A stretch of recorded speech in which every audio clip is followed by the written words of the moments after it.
پتہ نہیں اللہ میرے اعمال کو قبول کرا یا نہیں کرا، میری زندگی میں کچھ بدلاؤ آیا یا نہیں آیا۔ حج کا زمانہ چل رہا ہے تو لوگ حج کو جانے کی تیاری تو ماشاءاللہ بڑے دھوم دھام سے کرتے ہیں۔ اے اللہ، آپ جس مقصد سے بندوں کو حج فرض کیے ہیں وہ مقصد بھی ہمارا پورا ہو۔ رمضان کا مبارک مہینہ ختم ہونے کے بعد حج کے مہینوں کا آغاز ہوتا ہے۔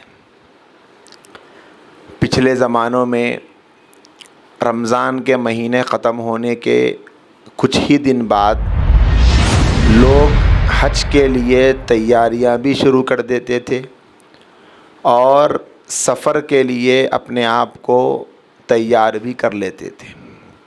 شوال کے مہینے سے حج کے لیے نکلتے تو پھر ذی القعدہ اور ذی الحجہ، پھر سفر سے واپسی کے لیے ایک لمبا وقت لگتا، تو یہ 3-4 مہینے تقریباً حج کی تیاری سے متعلق لوگوں کے گزرا کرتے تھے۔ 2.5-3 مہینے تو ہو ہی جاتے۔ جو اور لمبی مسافت یا مشقت بھرا سفر کرتے ان کے لیے اور لمبا وقت لگتا۔ اور ہر سال ہم دیکھتے ہیں کہ اب بھی اتنی ترقی کے باوجود بھی جن کو حج کے لیے جانا ہے وہ 1-2 مہینے پہلے سے تیاری کرتے ہیں اور 6-8 مہینے پہلے سے ان کی فکر ہوتی ہے، کوشش ہوتی ہے کسی نہ کسی طریقے سے اللہ تبارک و تعالی حج کے لیے بلاتے ہیں اور لوگ خانہ کعبہ کے پاس پہنچتے ہیں اور ایک فریضے کو ادا کرتے ہیں۔ وہاں پر جانے کے بعد جو اعمال کیے جاتے ہیں اور جو کچھ وہاں کے اللہ تبارک و تعالیٰ نے نظام بنایا ہے، اگر ہم غور کر کے دیکھیں تو وہاں جو کچھ ہو رہا ہے اور پھر انہی حج کے دنوں میں پوری دنیا میں 10 ذی الحجہ کو قربانی کی سنت ادا کی جاتی ہے، چاہے وہ حج کی عبادت ہو یا پھر قربانی کی عبادت ہو۔ یہ دونوں اہم عبادتیں ایک پورے گھرانے سے جڑی ہوئی ہے۔ وہ پورا گھرانہ سیدنا ابراہیم علیہ السلام کا گھرانہ ہے۔ حضرت ابراہیم علیہ السلام، حضرت اسماعیل علیہ السلام، حضرت ہاجرہ علیہ السلام۔ اگر آپ حج اور قربانی سے متعلق وقت نکال کر کبھی پڑھیں تو انشاءاللہ آپ کو ایسی باتیں سمجھ میں آئے گی اور زندگی گزارنے کا ایک نیا رخ ملے گا اور اپنی سوچ اور فکر کو ایک نئی سمت ملے گی کہ ہم زندگی کیسے گزار رہے ہیں اور زندگی اصل گزارنے والوں نے کیسے گزاری تھی۔ ابھی دیکھو عام طور پر حج کا زمانہ چل رہا ہے تو لوگ حج کو جانے کی تیاری تو ماشاءاللہ بڑے دھوم دھام سے کرتے ہیں۔ کافی ایسے لوگ ہیں جو حج کو جانے سے پہلے جو کرنا ہے اس میں سے کچھ بھی نہیں کرتے اور جو نہیں کرنا ہے وہ سب کرتے۔ جیسے مثال کے طور پر حج کو جانے کے لیے سب سے اہم کام تو یہ ہے کہ اگر حج فرض ہے تو حج کی فرضیت کے بعد حج کا طریقہ سیکھنے کی ضرورت ہے کہ حج کیسے کرنا ہے، وہاں پر کیا ارکان ہیں، وہاں پر ہم اللہ کے گھر کو جا رہے ہیں تو اس کے آداب کیا ہیں، اس کے لیے اپنے آپ کو کیسے تیار کرنا ہے۔ جسمانی صفائی اور پاک ستھرائی کے ساتھ ساتھ اپنے دل کو بھی پاک کرنا ہے، اور اسی طریقے سے وہاں کے کیا اعمال ہے، ارکان ہیں، وہ سیکھنا ہے، وہ جاننا ہے، مسائل معلوم کرنا ہے، اس کا جو دین کا حصہ ہے وہ سیکھنا ہے۔ اس میں تو گنے چنے لوگ نظر آئیں گے۔ آپ دیکھو حجاج کرام کے کیمپس ہوتے ہیں اور وہاں پر لوگوں کو بلا کر حج کا طریقہ بتاتا ہے، معلم سمجھاتا ہے، ہزاروں جانے والے ہیں تو سب وہ وہاں بیٹھے رہتے، اور خریداریوں کے لیے، دعوتوں کے لیے، تقریبوں کے لیے، گلپوشیوں کے لیے، مٹھائیوں کے لیے اور پکوانوں کے لیے اللہ حفاظت کرے ہر گھر میں دعوت ہو رہی۔ ارے صاحب کہاں جا رہے ہیں؟ بولے حج کو جا رہے ہیں۔ دعوت کی ضرورت کیا ہے حج کو جانے کے واسطے؟ بولے کہ نہیں ہونا ضروری ہے، حج کا مسئلہ نہیں سیکھے تو کچھ بھی نہیں ہوتا، لیکن دعوت نہیں کرے تو بہت بڑا مسئلہ ہو جاتا۔ پھر جانے کے وقت الگ دعوت، آنے کے بعد کی الگ دعوت۔ گئے کہیں کو صاحب بولے نہیں گئے تھے حج کو گئے تھے، کیا کرے وہاں، کیا لے کے آئے وہاں سے؟ بولے وہاں سے جان نماز لائے، عطر لائے، ٹوپیاں لائے، مسواکاں لائے اور کھلونے لائے, گیما لائے, کاراں لائے, اور یہ لائے وہ لائے, بچوں کو یہ کھیلنے کے واسطے لائے, وہ لائے یہ لائے. ارے میاں اصل تم گئے کیا لانے کے واسطے؟ ارے اللہ کی بندی اصل گئے کیا لانے کے واسطے؟ اصل اللہ کی محبت لانے گئے تھے, وہ محبت ہی لے کے نہیں آئے. اللہ کا تعلق لانے گئے تھے, وہ تعلق ہی لے کے نہیں آئے. اللہ کی معرفت لانے گئے تھے, وہ معرفت ہی لے کے نہیں آئے.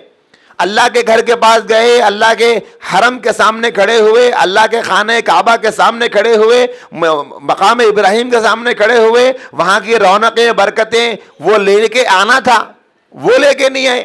تو کیا فائدہ ہوا حج کو جانے کا؟ حج کا مقصد تو گھومنا پھرنا نہیں تھا, نعوذ باللہ. آج دیکھو حج کو جانے والے بہت سارے ہیں, لیکن وہاں جا کر اصل جو لے کے آنا تھا وہ لے کے آنے والے کتنے ہیں؟ گنے چنے لوگ ہیں, انگلیوں پہ گن سکتے. کئی عورتیں ہیں ماشاءاللہ حج کو جا رہے, اور حج کو جا کے آنے کے بعد میں حجانی ماں کا بلکہ اسٹیمپ لگ جا رہا ہے, بولے حجانی ماں ہے بھائی, حج کو جا کے آئے. تو حج کو جا کے آئے تو کیا کرے؟ حج کو جا کے آئے, ختم. ہے کیا ان کے پاس؟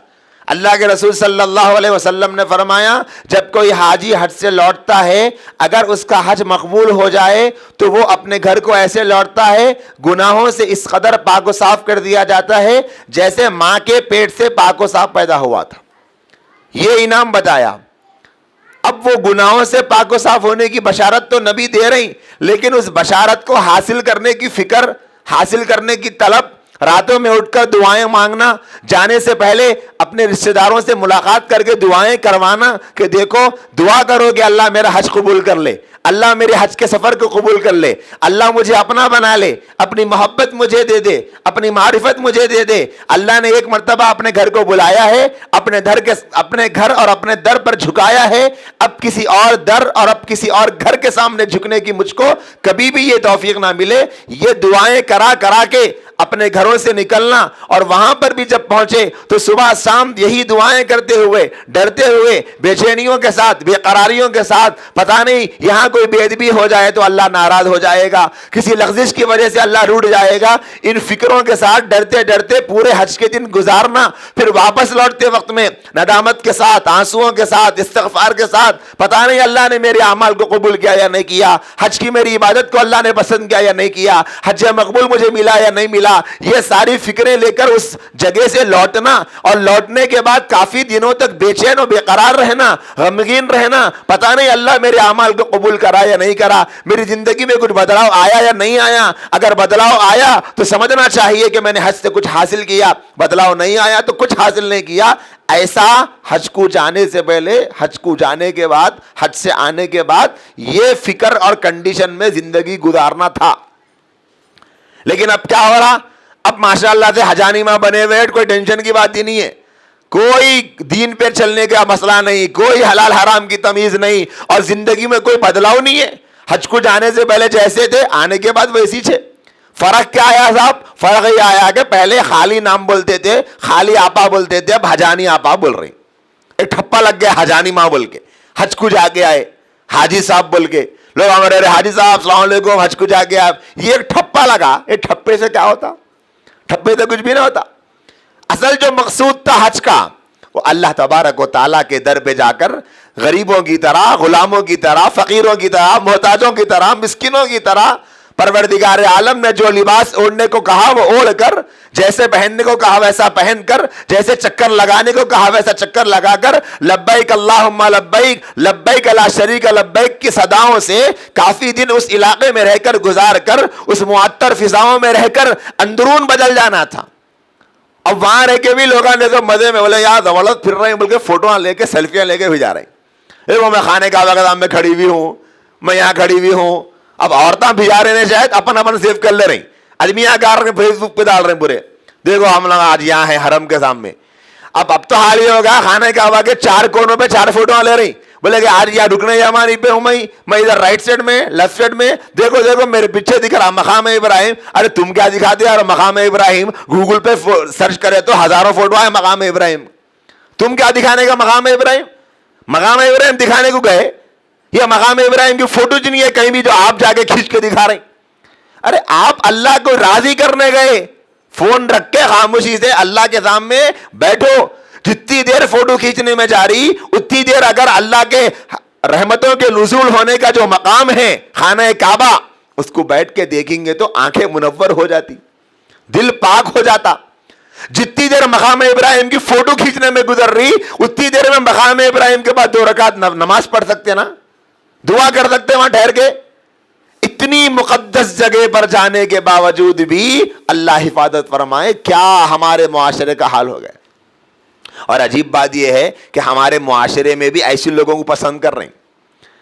اب جو لوگ ماشاءاللہ آج بھی دیکھو کئی لوگ جا رہے ہیں حج کو عمرے کو، اچھے لوگ ہیں جو مطلب حج کو جا رہے ہیں، جا کے وہاں ایک فوٹو نہیں لیتے، عمرے کو جا کے فوٹو نہیں لیتے، حج کو جاتے اللہ کو راضی کر کے، رو کے، تڑپ کے، بے چین ہو کے، بے قرار ہو کے، وہاں کے مقدس مقامات کو دیکھ کر نبی کے زمانے کی یاد کو تازہ کر کے، اور وہ سارا کام جو کرنا چاہیے وہ سوپ کر کے جو لوگ آتے نا، وہ لوگوں کو ہمارے معاشرے کو لوگ پسند بھی نہیں کر رہے.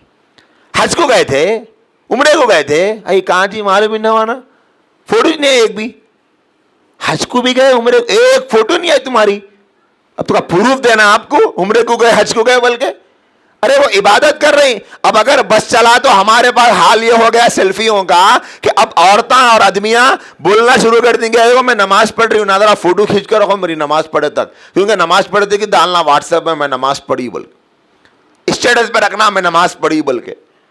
قرآن پڑھتی ہے تو فوٹو لیو بیٹے، دیکھو ذرا قرآن پڑھ رہی ہو نا، ذرا کراس میں فوٹو لیو تاکہ میں قرآن پڑھ رہی ہوں سے ایک پروف آنا. ذرا زوم کر کے لیو، کوسا 12 پڑھ رہی ہوں وہ بھی دکھنا. اتنا جنون ہو گیا سیلفیاں لینے کا، نمائش کرنے کا. ارے عبادت کر کے اللہ کو راضی کرنا مقصد ہے یا پھر بندوں کے سامنے تماشا کرنا مقصد؟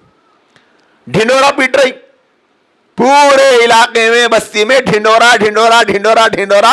وہ آواز مثال مشہور ہے، دیکھو خالی کھڑا آوازہ بہت کرتا وہ لگے. تو ویسی ہو گیا. جس کو اللہ کی محبت، جس کو اللہ کی چاہت، جس کو اللہ کی خوشی نہیں مل رہی یا جو نہیں چاہ رہے ہیں، انہوں آوازہ کر رہے، خالی پکارے کر رہے. اللہ کے نیک بندے خاموش جا رہے ہیں، ڈرتے ہوئے جا رہے ہیں، ڈرتے ہوئے لوٹ رہے. جو محبت اور جو نعمت ان کو ملنی چاہیے وہ لے کے آ رہے. یہ حج کی عبادت اس وقت جو لوگ جا رہے ہیں، اللہ تعالیٰ ان کے جانے کو آسان کرے. جو نیت کرے ہیں اللہ ان کے سفر کو آسان کرے. اللہ ان کو بھی اپنے گھر کو بلائے، اللہ ہم سب کو بھی اپنے گھر کو بلائے. اللہ پوری دنیا میں جتنے مسلمان ہیں سب کو اپنے گھر کا ایک مرتبہ دیدار کرائے. لیکن خالی یہ دعا نہ کرو، ساتھ میں یہ بھی دعا کرو کہ اے اللہ آپ جس مقصد سے بندوں کو حج فرض کیے ہیں وہ مقصد بھی ہمارا پورا ہو. وہ مقصد یہ ہے کہ بندے کے اندر بندگی آئے، تواضع آئے، عاجزی آئے، انکساری آئے. یہاں پر دیکھو اتنے مہنگے مہنگے کپڑے پہننے والا کروڑ پتی، ارب پتی، کھرب پتی بھی رہا تو وہاں جا کے وہی احرام میں حج کرنا ہے. اللہ بتا رہے ہیں کہ دیکھو تم بندے ہو، تمہاری بندگی کا تقاضا یہ ہے کہ آ گئے ہو ہمارے در پر، اب ہم جو لباس چاہیں گے تم وہی پہنو گے. ہم جیسے چکر لگانے کو کہیں گے تم ویسے لگاؤ گے. ہم جو بول بولنے کو کہیں گے وہ بول تم بولو گے. اب وہاں جانے کے بعد میں طواف کر رہے ہیں تو اب وہاں پر جا کر حرم میں موجود ہے، وہاں پر تلبیہ پڑھنا ہے، تسبیح پڑھنا ہے. اب جو وہاں کے ارکان ہیں، لبیک اللہم لبیک پڑھنے کا حکم ہے. اب وہاں پر لبیک اللہم لبیک نے پڑھ کے الحمدللہ رب العالمین الرحمن الرحیم مالک یوم الدین، کوئی سورہ فاتحہ پڑھتا؟ کیوں نہیں پڑھتا؟ اس لیے کہ تعلیم اس کی ہے. تو اللہ تعالیٰ یہ بتا رہی کہ اب تم ہمارے گھر کو آئے، ہم جو بولنے کو بولیں گے وہ تم بولنا، ہم جو سننا چاہ رہے وہ تم سنانا. تو صرف حج کے واسطے نہیں ہے، یہ پوری زندگی میں یہ زبان جب ہمارے در پہ آ کر اپنی زبان کو تم قابو میں لا لیے ہو، پوری زندگی ہم جو چاہیں گے وہی بولنا، پوری زندگی ہم جو سننا چاہیں گے وہی سنانا. تربیت کا موسم ہے حج. حج کوئی ایک فیسٹیول نہیں ہے، حج انسان کی تربیت کا ایک زبردست موقع ہے. لیکن آج ہمارے معاشرے نے اللہ معاف فرمائے حج کو اللہ جانتا کیا کیا بنا دیے، کیا کیا سمجھ رہے، سمجھ میں نہیں آ